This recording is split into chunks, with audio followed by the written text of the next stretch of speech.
पुरस्कार के दौड़ में सुमन ग्रुप के तरफ से 1001 रुपये के पुरस्कार बा भाई बा। ओकरा बाद है महेश परदेसी जी, जपन जापानी जी, कृष्णा बेदर्दी जी, उमेश जी, सुबोध जी और सुभाष भैया के तरफ से है। देखिए पुरस्कार में यहाँ तक खरवास ही में कर जाए का हो मालामाल हो जाए, मालामाल। यहाँ तक गर्दा उड़ जाए, खरवास ना बुझाई बबू कि गर्मी के दिन बावे, कि गर्मी के दिन बावे बड़ू का मसीन जोगा के रख मैडम नाया बा मशीन, जोगा के रख मैडम नाया बा मशीन।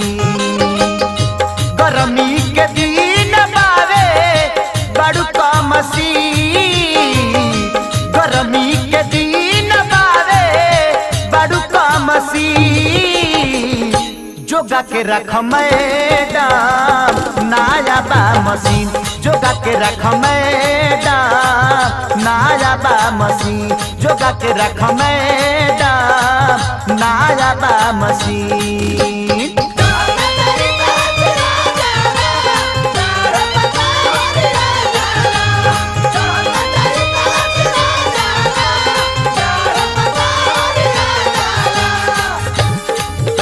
अरे पूरा माजा, पूरा माजा।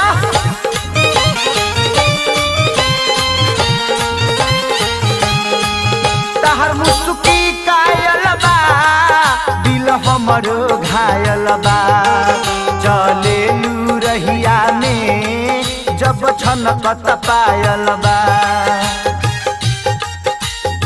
क्या बात है? तहर मुस्की कायल बा, दिल हमरो घायल बा, चले लू रहिया में जब छनकत पायल बा। पेनी के छिटिया बिटिया लगलू हसी, पेनी के छिटिया बिटिया लगलू हसी जोगा के रख मैडम नाया बा मशीन, जोगा के रख मैडम नाया बा मशीन, जोगा के रख मैडम नाया बा मशीन।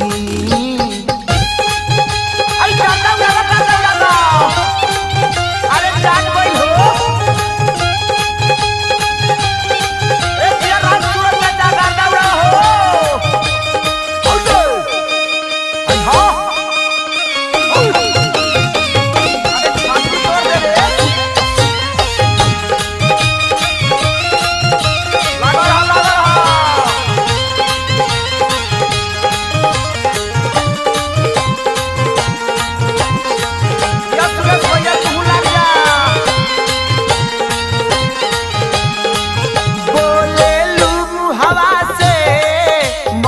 सरी टपकेला धरतिया कवारी में मन हमरो लपकेला।